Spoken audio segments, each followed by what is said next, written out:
Seja muito bem-vindo a mais um episódio do podcast A Palavra do Evangelho. No episódio de hoje eu vou estar compartilhando com vocês um pouco do contexto histórico-social em que o livro de Tiago foi escrito. O livro de Tiago é o livro que a gente vai começar a estudar nesse ano de 2025. Eu já gostaria de te convidar para seguir nessa jornada, para caminhar essa caminhada com a gente.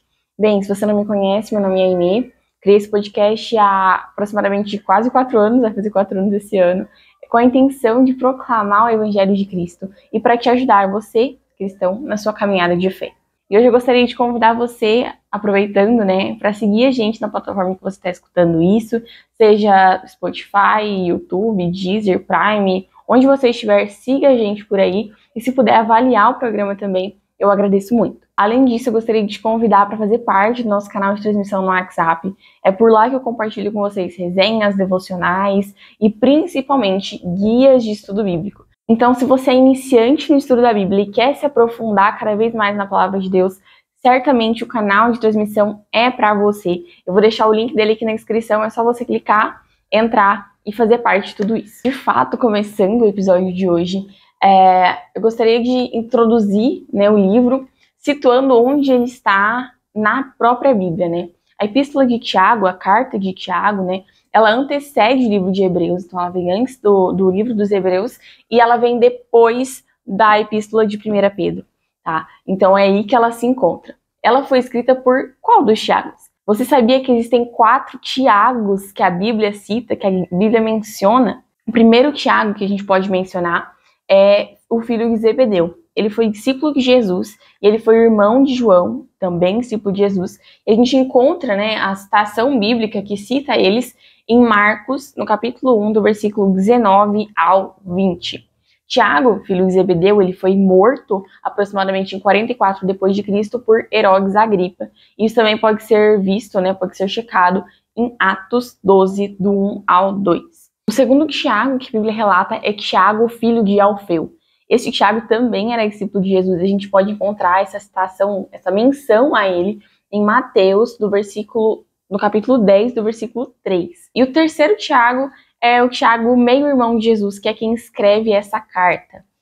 Ele é citado em Mateus 13,55. E o que é surpreendente na história dele é que esse Tiago ele só foi crer na ressurreição de Cristo, ele só foi crer de que Cristo era o Messias depois da ressurreição dele.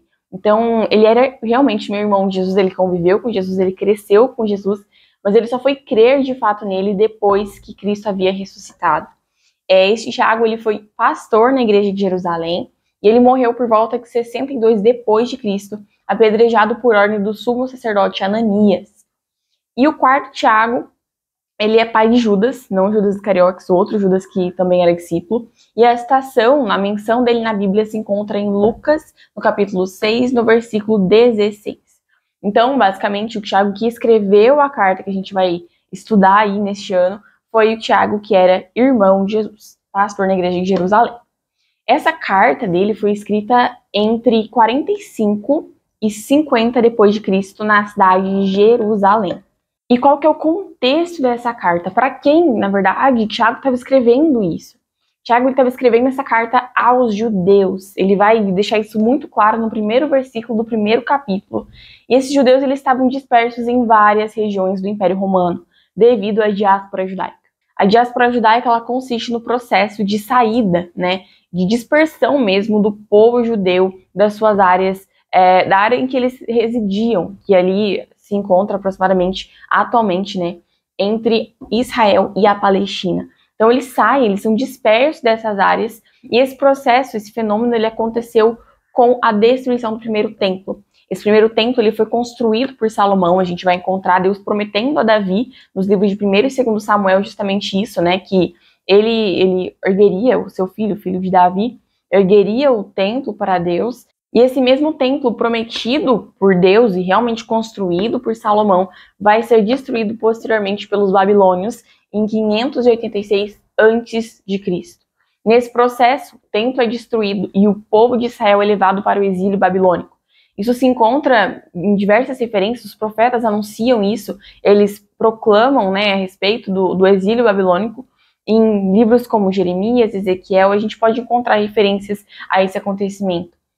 Além disso, a diáspora judaica ela não parou por aí. Ela se intensificou muito depois da queda do segundo templo de Jerusalém. Essa queda aconteceu no ano de 70 depois de Cristo pelos romanos. E o segundo templo a gente consegue encontrar menções a ele no livro de Esdras, no livro de Ageu, no livro de Zacarias, que é basicamente isso. O livro de Esdras ele vai relatar que o povo de Israel ele volta do exílio, né, ele sai desse exílio e volta para Jerusalém por meio da permissão de Ciro. Eles reconstroem o segundo templo e, né, o nome do Senhor é glorificado. A gente consegue compreender muito mais esse contexto através da leitura desse livro em si. Com esse movimento, com esse fenômeno, muitos judeus foram forçados a viver dispersos, né? Então, em regiões da África, do Império Romano, da Europa, nas mais diversas partes do mundo.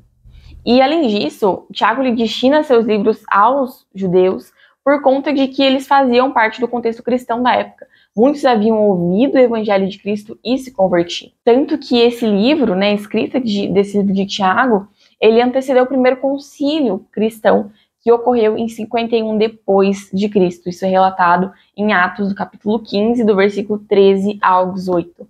Né? E esse movimento, esse primeiro concílio cristão, foi o que permitiu a participação dos gentios dentro do cristianismo. E eu recomendo que você leia, né, essas citações que eu estou te dizendo aqui, para que você consiga compreender melhor ainda o contexto que a gente está falando aqui. E quais são os temas, né, que Tiago vai tratar no seu livro? Ele vai tratar a relação entre fé e obras, né, ele vai tratar conselhos práticos de como viver uma vida de forma que agrade ao Senhor, de uma maneira justa, de uma maneira piedosa, controle sobre a língua, humildade, a prática da justiça e o resistir à tentação. Essas são apenas algumas das coisas que Tiago vai citar no seu livro e que a gente vai se aprofundar durante esse ano. Então, mais uma vez, eu te convido a seguir a gente aqui na plataforma que você escuta e também no nosso Instagram, @apalavradoevangelho_. Vem fazer parte disso com a gente e se aprofundar na palavra de Deus. Esse foi o episódio de hoje, eu espero que você tenha sido edificado.